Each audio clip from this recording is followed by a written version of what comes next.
Yeah, because you're like, for one, you're working on increasing that consumer experience in just the hiring process, but you're also thinking, oh wow, there's other opportunities to help our customer. Yeah, absolutely. So you like, do you find that's kind of tough, because like you have to, you're building on something that you started that started everything, but you're also having to go out and kind of do more entrepreneurial stuff and go farther in the stretch, you know. Yeah, I think entrepreneurs, we definitely chase a lot of squirrels, and it can be hard to focus on your core business. But to us, it's not changing our focus by any means. You know, if we want to deliver an amazing worker experience to our clients, then we have to care for our workers. A cared for worker will perform better. We know that. You know, the statistics, all of the research shows it, that the better you care for an individual from an employer standpoint, or even a company that is contracting freelancers, the better they will perform. So it all goes hand in hand for us. So that's definitely something that we knew was core to, who we are at Tiller.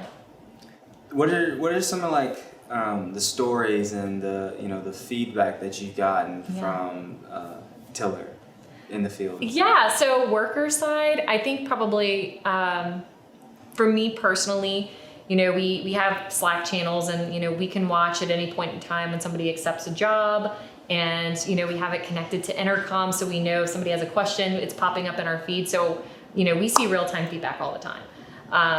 And so I think from a passion perspective, you always look, you always have your little whys and reminders of your whys, especially when you have challenging days as an entrepreneur. This past holiday season, we had started a new client up in Columbus, so a growing market for us, and they launched a lot of job opportunity on the platform in roughly the first week of December. So for us, we knew that anybody that was going to be taking jobs for the most part were unemployed at that point in time, because this company needed individuals to work 60, 70, 80 hours a week because it was holiday, right? Peak season. Oh, yeah. And so what was amazing was seeing those jobs go live, seeing them accepted in a matter of minutes. And I think at one point in time, it was like 30 and it accepted in just a few short minutes, like a 5-minute period.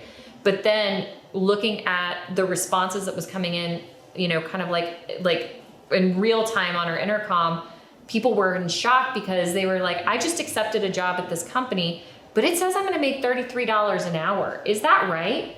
And like the sheer shock to our members that they were accepting jobs in real time, that they had been unemployed, and now right before the holiday season, they were getting a job at $33 an hour, which is amazing pay.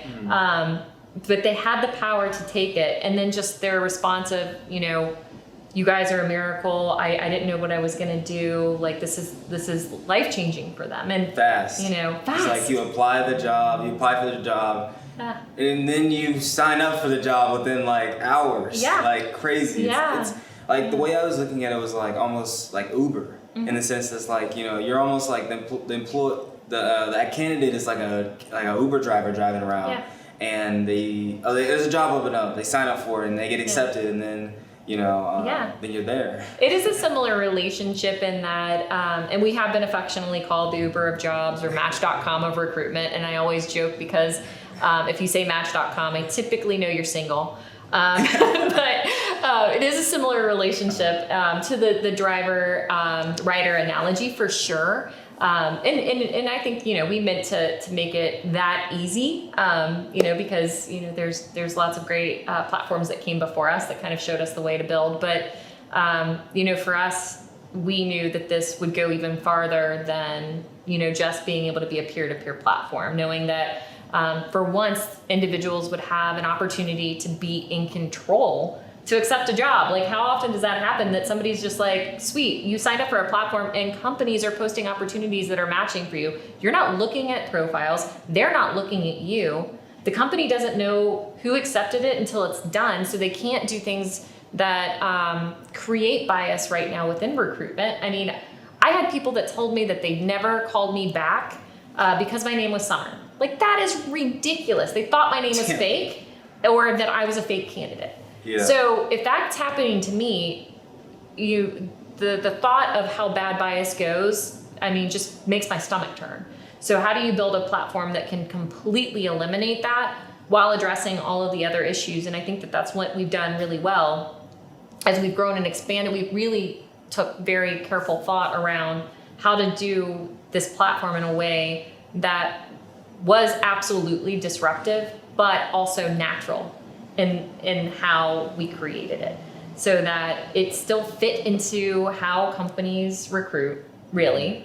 You know, they if they use staffing firms, they're calling a staffing firm, and a staffing firm's sending people. Well, that's no different than our tech.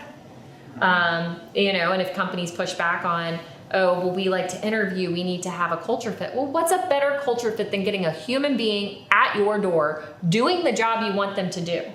Because that's going to be a better proof case than you or I going into interview, because I can tell you, and I know you got to be a good actor. I bet you can get your way into just about any job with good acting, right? Like, you know that with the right perseverance, you can get into a job by acting. That doesn't mean you deserve to be there, right? Yeah. Always. Mm-hmm. So why create the bias in that front end?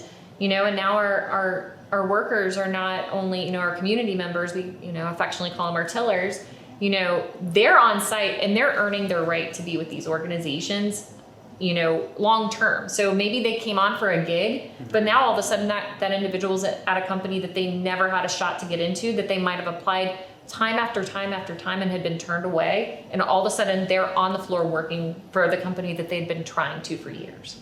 So I think that's pretty transformational in and of itself as well. What is Tiller's vision? The way the world looks today versus where it looks in 5 to 10 years? For us, it's closing the global skill gap, and it's very lofty. But if you think of if we live in a world that all of a sudden really trusts, you know, tech in the way that we know it can work and it can flourish the way that we work, then all of a sudden the challenges that we see with the skill gap in what it is today. What do you mean by skill gap? So from a skill perspective, you know, we hear all the time that there's a skill gap around things like, I don't know, artificial intelligence engineers or data scientists or CDL drivers. You know, there's this giant skill gap. And for us, like them not being skilled enough to do the job, or not having enough humans to do the job. Yeah. And for us, we know we can easily close it through training and development if you identify what the true skills are that are missing. Instead of saying that there aren't enough data scientists, well, what do we have a lot of that have transferable skills to close that gap? It's already said through research, 60% of the jobs that will be available in 10 years don't exist today.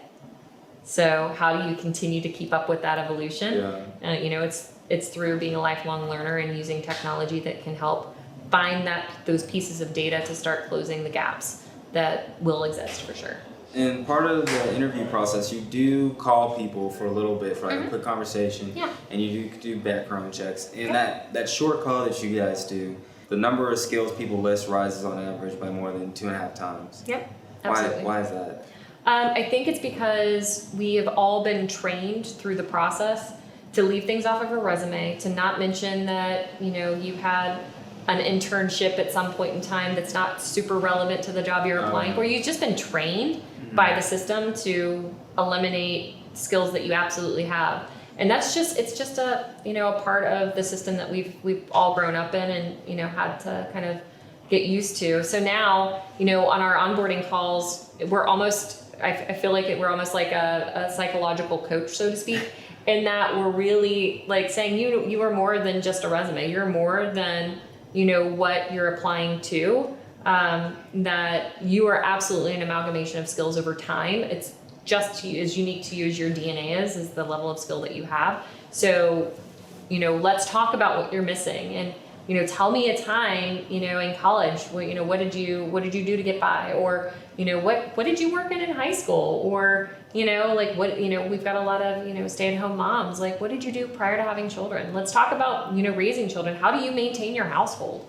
Those are all valuable in our workforce. Wow. And to use time to validate some of that and to really have people start to think differently about themselves. That's absolutely why our skills skyrocket after those calls. That's because people are starting to think, oh wow, I've literally eliminated things off my resume or off a profile on a mobile app because somebody at some point in time told me not to put it there. And it's a, I guess, a very empowering conversation to have with somebody to help them think about themselves in a different way. For me personally, I'm very passionate about helping people rise out of poverty, and it's especially, empowering for those that have been in poverty trying to rise up.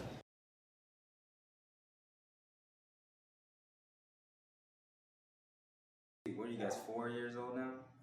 Yeah, 4 years old now. It's a blur. Yeah. You guys have like the most rapid success.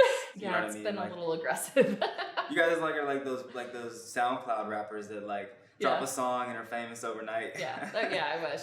It's a long process, and it can be rough. But I guess we've been very blessed with the growth and expansion, and press definitely hasn't hurt either. So. And out of those 100 companies, you guys were the only one out of Ohio, or I think maybe the Midwest, that were in that top 100 for the CNBC thing. Yeah, for the Upstart 100 that year, I believe so. And that's a global list, which is so cool. And I think it took a little convincing to get my co-founders here in Cincinnati, but I think that they all agree that it's been such a great blessing for us that we made the decision to relocate here. One of my founders is in New York City. My other founder is up in Toronto, Canada.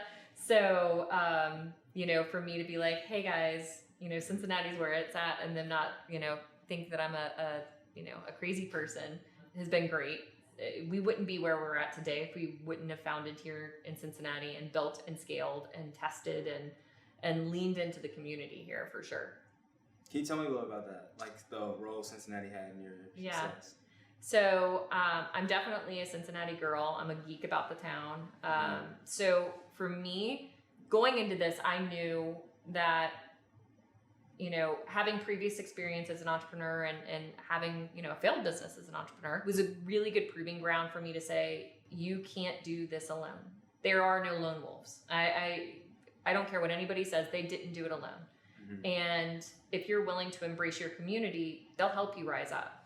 And for me, that was absolutely paramount. So, after we're kind of coming out or emerging out of the basement, so to speak, and knowing, hey, we're getting ready to beta, I reached out to Centrifuge right away and said, we're going to do this, and we're going to go big, and we're going to go fast, and we need support. How do we do it? Who can be my sounding board? Who can I talk to? Because, my founders aren't even here. How do I have a support network when my own founders, granted we're, digitally talking all the time and we were traveling a lot, how do I create a support system? So, I had Kevin Mackey was my liaison at Centrifuge. He's no longer there now. He's got his own startup, which I'm super supportive of.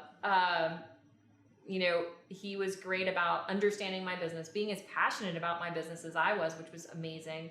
And then making those introductions to say, okay, this is going to be the person that's going to help you in marketing. This is going to be the person that you'll talk to that represents, a big co, and they'll tell you how they're going to react to this. And it was all of those little incremental incidences that really created a foundation of support. And that continues today. Even for me as a female founder, there are a lot of cliches and a lot of challenges that go along with being a female founder. And a lot of them are true, and it sucks, raising money as a woman can suck. But you persevere, and the way that you persevere in a lot of the challenges that you see is having support that is similar to you. So I have a female founder group that I meet with every 2 weeks. It's 6 women that all are founders of tech companies here in Cincinnati, and having a sounding board with them has been as instrumental as me starting my company, I think. And I think that is absolutely what differentiates Cincinnati from any other town in America, is that we really truly embrace support. It's not lip service. I know I can call any of the entrepreneurs that I've even met in passing and say, hey, I know we just met a couple of weeks ago. I'm having this challenge. Can we talk about it? Have you been through this? And that's fine. And people do it all the time. I do it all the time now. Mm-hmm. And I think that that's a core differentiator from our city than any other city in the world.